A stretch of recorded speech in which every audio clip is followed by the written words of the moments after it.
Hey, what's up? It's Jim, and today I'm going to talk about His Wedding Night from 1917.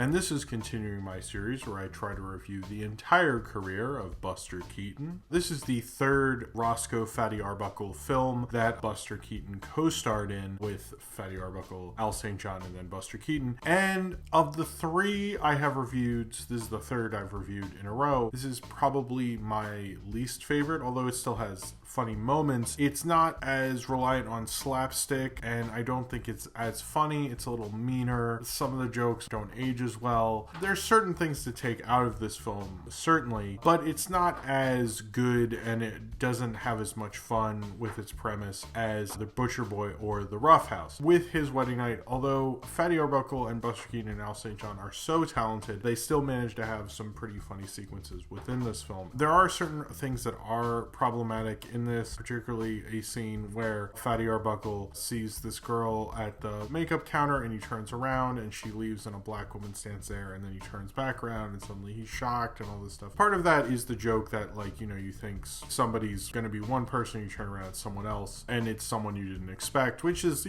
fine, but then she turns around and she has the writing on the sign on her butt, which is like, I don't know, it's not a great sequence. And there's another part where he tries to knock out women with chloroform. I mean, it's not the greatest in terms of that, and to be honest, it's not even that funny. So I don't know if this is probably one of the better Fatty Arbuckle shorts, but it still kind of shows the pure talent of these guys that they could even make a lesser short of this as funny as it is. Fatty Arbuckle is working in a drugstore selling soda and gasoline and various other things. The set looks exactly like The Butcher Boy. I don't know if it was exactly like The Butcher Boy or just a bunch of sets look the same, but it looks exactly like that. And he is promised to the guy who runs the store's daughter, Alice, played by Alice Mann. They plan to get married, and then so she orders a dress, which Buster Keaton then delivers, and then she asks him to try it on so she can see what it looks like. Although why wouldn't she just try it on? But whatever. That's not as funny, so who cares? And Al St. John is Fatty Arbuckle's romantic rival, and even after he is turned down, tries to kidnap Alice, and by a mistaken identity, which is a thing in this movie, accidentally steals Buster Keaton, and hilarity ensues. Probably the most shining moment of His Wedding Night is the scene that Fatty Arbuckle has with the donkey, which is actually on the poster, which kind of insinuates that he marries a donkey, which I guess would be kind of funny, but he doesn't marry a donkey in this movie. I don't know if he did later, but he didn't in this movie. The scene with the donkey is really funny, and probably the one scene I laughed the hardest at, because it was really funny, and it shows Fatty Arbuckle's skill just using a donkey who clearly wasn't in on the gag, clearly wasn't trained, but Fatty Arbuckle really gets it to work, and when the donkey sits on him, it's actually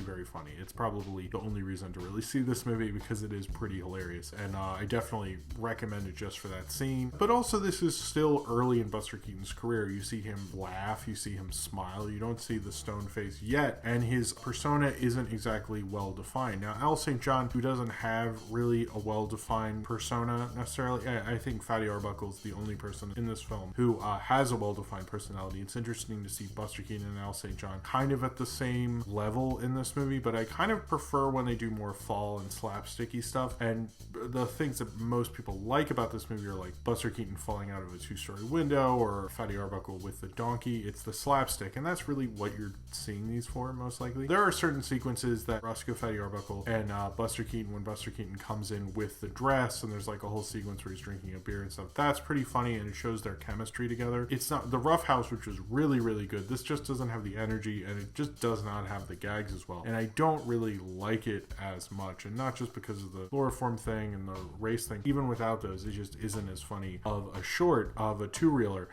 I guess you can't win all the time, but it kind of shows me what definitely works about these things, when they have just gag after gag after gag, and they don't care as much about logic, and it's a little more freeform and stuff. And His Wedding Night didn't feel that way. It felt a little more restrained. It didn't feel as funny, and it didn't feel, frankly, as interesting, and I didn't have as much fun with it. There's certain sequences you can have fun with, but those are sequences by themselves, and unless you have a lot of those sequences, it just doesn't feel as exciting, really. This is probably the worst of the three I've seen So far, you do get to see Buster Keaton take a tumble. You get to see various slapstick sequences, and it's still fairly humorous. It's not awful. I just didn't really enjoy it as much. Although the Rough House I ended up watching like after I reviewed it, even because I liked it so much. This being the one after, I don't think was quite as funny, but it did really show me how much star power Fatty Arbuckle had, in that you still wanted to follow him as an audience member through his wedding night and see what happened to his character, even if it wasn't necessarily as funny. He has that star quality that just jumps off the screen that makes you empathize with him and take his side over Al St. John. I wish maybe he had better gags. They had better gags. It was funny and fine and whatever, and if you're watching it on the play all section, this is the fine one that you could probably go to the bathroom during parts, but definitely don't miss the part with the donkey, because the donkey part is genuinely really, really funny, and I actually really like that part. So, I mean, there's a reason it's on the poster, although the poster, at least the one on Wikipedia, says 529 laughs, count them.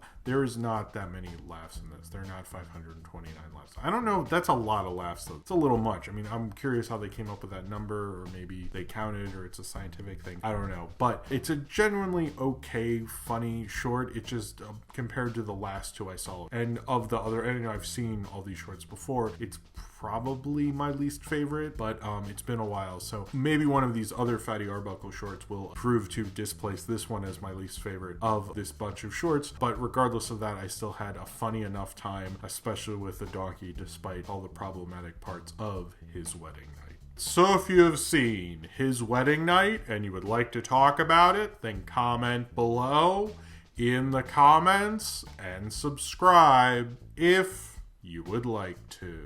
And check out my Buster Keaton review playlist, where I have reviewed at least 3 Fatty Arbuckle shorts featuring Buster Keaton at this point. But hopefully, if you're watching this at some point in the future, I have reviewed more Buster Keaton shorts and films, and you can check that out in the link below. Thank you very much for watching, and I hope to see you next time.